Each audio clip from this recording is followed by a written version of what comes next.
Macca's Guides. Hey, what's up guys? Macca here with a quick video announcing a new feature that Xbox announced this morning. It's called the Xbox Game Pass, or as I'll be calling it, Netflix for video games. And it's this new subscription service, and I think it's pretty cool. It's rolling out over the next couple months. I thought some of you might miss the news, and I thought I would talk about it, explain it, and see what you guys think in the comments down below. So essentially, they announced this Xbox Game Pass. It's a subscription service where you pay $9.99 per month US for access to an existing library of games. And there's a few caveats here and there with what's in the library and how the library works and whatnot. But as simple as it gets, there's about a library of 100 games coming out at launch, and launch is in spring of 2017. And right now they are using this feature on the alpha ring of preview members and then rolling it out to beta and then future people. And eventually it'll come out for everyone for the subscription cost. And when it does launch, they say they're going to have about 100 games from developers such as 2K, 505 Games, Bandai Namco, Capcom, Codemasters, Deep Silver, Sega, and more, like Warner Brothers.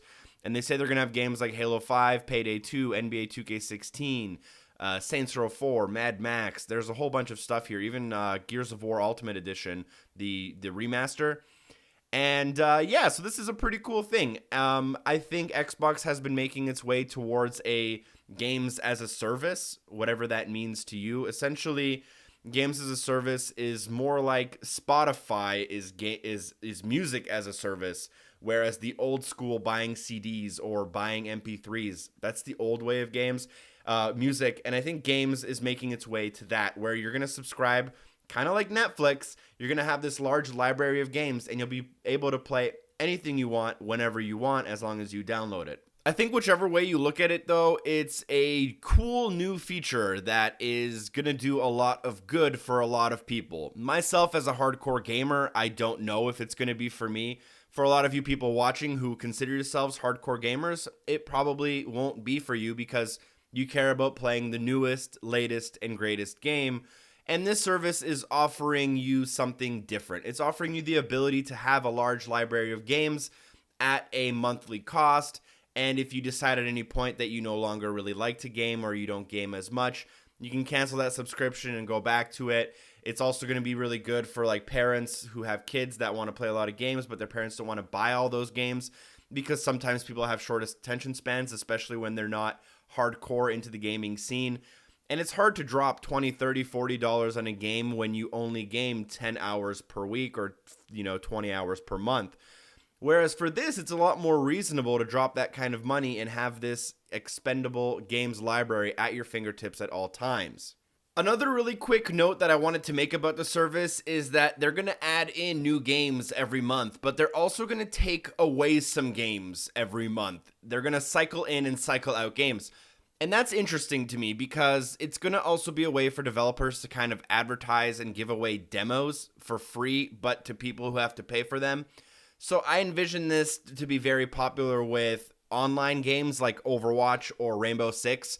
You give these people the game for a month for free. If they try it, they play it, they might buy some microtransactions. If they don't, maybe they'll like it enough that they buy it after it comes out of the service.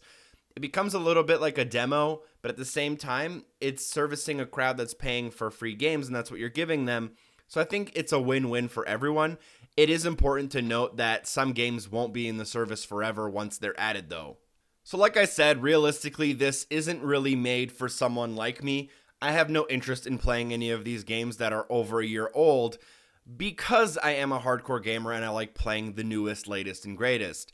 But this is definitely something I would recommend to non-hardcore gamers, friends of mine, or people who are new to the console. If you just bought an Xbox and you want some games, spend $10 and have 100 games available, ready to play, ready to go. Just download them and play. And that's a really good draw to the service. Essentially having this huge populated games library for $10 right out of the gate. You pair that with EA Access and you have 200 games for $15 a month.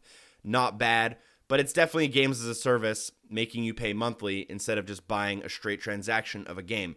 I like the idea. Again, I think it's going to make a lot of people really happy, especially parents and non-hardcore gamers.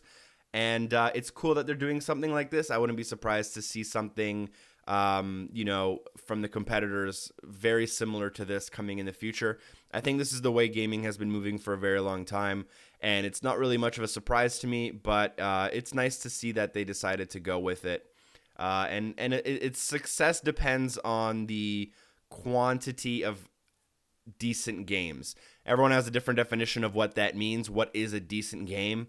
But as long as it's a game that can keep, a certain amount of people entertained for a certain amount of hours, I think they're going to have huge success with this. So yeah, you can check it out. If you're in alpha, you can use it already for free and test it out. It's coming to beta soon and coming to everyone later this year in spring of 2017. Let me know in the comments down below what you guys think about this new feature. I'd love to hear more about it and your opinions, or tweet at me, and I'll see you in the next video. Peace. As always, a special thanks to Drop Dead Artemis and Darth Dave 89 for supporting the show on Patreon.